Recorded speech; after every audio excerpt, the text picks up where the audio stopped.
네, 안녕하세요. 우리 동네 부동산 김동산입니다.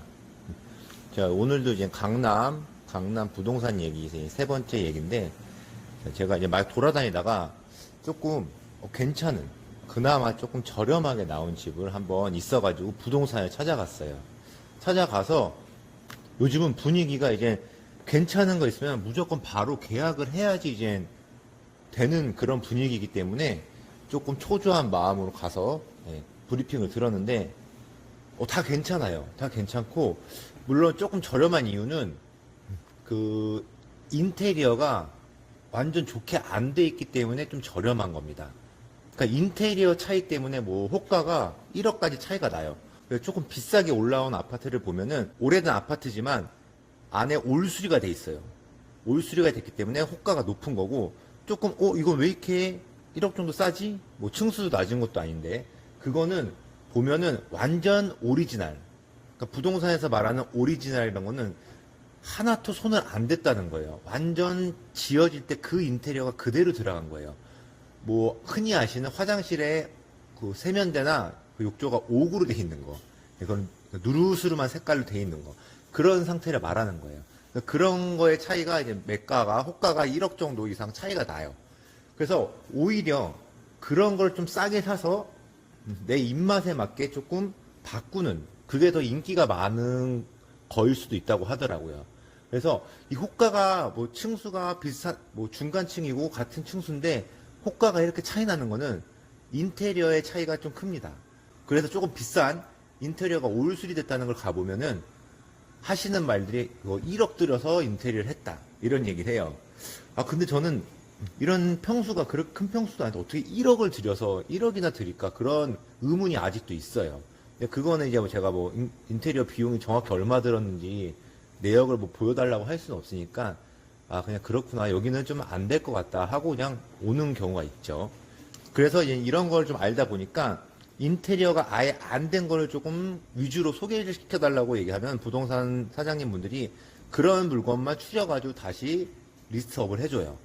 그냥 거기서 괜찮은 것들만 가서 직접 보고 예약을 하고. 요번에도 좀 괜찮은 게 있었어요. 좀 수리가 안 된 것들, 좀 층수도 중간층 이상이었고. 근데 이제 요거를 계약을 좀 마음 먹고 하려고 그랬는데, 그러니까 이 강남에 집을 산다는 게 정말 쉽지가 않은 게 또 다른 문제가 계속 생깁니다.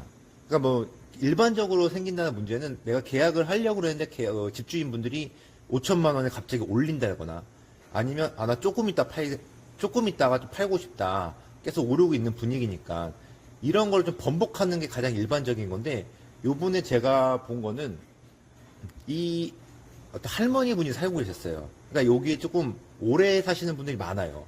할머니 분이 살고 있는데 이 소유주가 이 할머니가 아니라 가족분인 거. 근데 그 가족이 한국에 없어요. 해외에 가 있어요. 계약을 이 할머니랑 하는 거예요.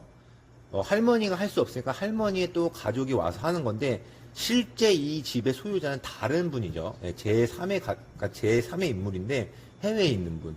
그러니까 못 오는 거예요. 그래서 이런 경우는 위임장을 갖고 뭐 대리 계약을 하시는 분이 많다고 하더라고요. 근데 이것도 조금 사실은 좀 찝찝하죠. 근데 거기다가 제가 계약금이나 이 잔금들을 돈을 보내야 되는데, 이 계좌를 실소유주 계좌가 아니라 이 지금 살고 있는 할머니 계좌로 보내야 된다고 하더라고요. 그래서 요거는 처음에는 뭐 문제 없는 것 같으니까 위임장소 그렇게 할까 생각을 했는데, 이게 집값이 뭐 한두 푼이 아니잖아요. 뭐 10억도 아니고 10억 이상, 거의 20억 정도 되는 그런 돈인데, 이거를 실소유주가 아닌 분한테 돈을 넣어야 된다는 건 리스크가 너무 심하더라고요. 그러니까 부동산 사장님도 이런 경우는 뭐 강남에서 허다하다고 하더라고요. 뭐 외국에 거주하고 시민권자고 집만 서울에 사다 놓고 그런 걸 하시는 분들이 있다고 하는데, 그래서 이거 조금 가격도 괜찮고 조금 찾던 어떤 제가 집이랑 조금 그런 게 맞아가지고 너무 하고 싶어가지고 끝까지 좀 해보려고 그랬어요. 그래서 알아보니까 뭐 법무사나 뭐 세무사에 알아보니까 뭐 위임장을 공증받고 하면 상관은 없다고 하더라고요. 상관없다고 하는데, 이게 왜 그러냐고, 이 해외에 사시는 분이 결국 그 세금 문제 때문에 그런 거일 수 있다고 대부분 그렇게 하더라고요.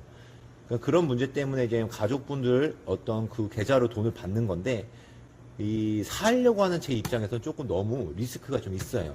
부동산 계약할 때 조금이라도 내가 찝찝한 거 있잖아요. 찝찝한 게 있으면 절대 서둘러 사인하지 마시고 절대 진행을 좀 멈추세요. 멈추고 조금 더 객관적으로 좀 생각을 하고 좀 머리 식히면서 주변 사람들한테 좀 얘기 좀 하고 뭐 유료 그 세무사나 이런 부분에 법무사나 돈을 조금 지불해서라도 상담을 받아보고 정확히 짚고 넘어가셔야 돼요. 이 부동산 계약하는 게 진짜 한두 푼이 아니고 뭐 전 재산 날리는 경우도 있기 때문에 조금 더 그런 것들을 생각하고 신중하게 계약할 필요가 있습니다. 이게 조금 비슷한 게 보이스피싱 같은 거. 나는 절대 안 당해 그러지만 막상 전화 받으면 그렇게 안 돼요. 상황이 그렇기 때문에 조금 더 이럴 때는 냉정하고 좀 내려놓고 한번 생각을 해볼 필요가 있어요.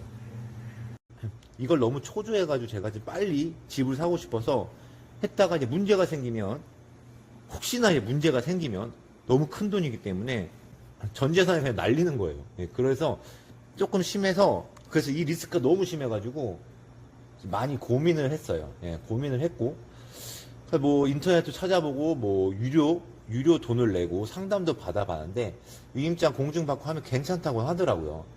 근데 이게 또 어떤 분은 이게 지금은 그렇게 위임장이 안 된다고 하더라고요. 이 탈세나 그런 문제 때문에 그 해외 거주자, 해외에 사시는 분이 세금을 좀 안 내려고 그런 탈세나 그런 목적으로 이용하기 때문에 이게 조금 막혔다고 하더라고요. 그래서 어찌됐든 조금 일반적인 집 물건은 아니었어요. 그래서 요거는 좀 포기를 했어요. 너무 좀 안타깝지만 포기를 했고 또 다른 물건을 좀 많이 찾아보고 있습니다. 그래서 이 집이 그냥 마음에 든다고 좀 계약을 하면 되는데 이게 쉽지가 않아요. 뭐 자꾸 다른 문제, 뭐 이상한 문제가 생기는데 하다 보니까 이 집은 강남은 나랑 인연이 없나 그런 생각도 많이 하고 정말 뭐 여러 가지 그 전 영상에도 뭐 한계를 많이 느꼈다고 했는데 좀 많은 일들이 있으니까 조금 지치기도 하고 예, 그런 좀 상황입니다. 그래서 지금 어찌됐든 호가가 좀 언론에 나오기 시작했죠. 예, 언론에 나오기 시작하면은 좀 늦었다는 얘기도 있어요. 예, 저는 이제 뭐 3개월, 4개월 전부터 봤기 때문에 그때부터 좀 오르는 반등을 그 현장에서 느꼈기 때문에 근데 지금 언론에서도 뭐 정고점을 뚫는다 뭐 이런 얘기가 계속 나오니까 더 문의가 많고 집 보기도 더 힘들고 이런 상황입니다. 그래서 좀 돈이 된다고 해서 모두 거래가 되진 않는다라는 걸 이런 거를 또 한 번 느꼈고 조금 더 돌아다니면서 너무 초조해하지 않고 언론에서 나와서 너무 좀 초조해지기 시작했는데 조금 더 마음을 다잡고 예. 만약에 안 되면 굳이 욕심내서 예, 하지 않을 생각입니다. 날씨도 덥고 매주 돌아다니고 있는데 같이 돌아다니는 사람이 있으면 조금 힘이 나더라고요. 그래서 좀 마음 맞는 사람들끼리 강남에 집을 사고 싶어 하시는 분들 그냥 같이 돌아다니시는 분도 결국 결국 상급지에 좀 갈아타시려고 하시는 분들이기 때문에 조금 더 다시 마음을 다잡고 좀 찾아봐야 될 것 같습니다. 네, 지금까지 부동산을 잘 알고 싶은 남자 김동산이었습니다. 자, 즐거움하셨다면 구독, 좋아요 부탁드려요.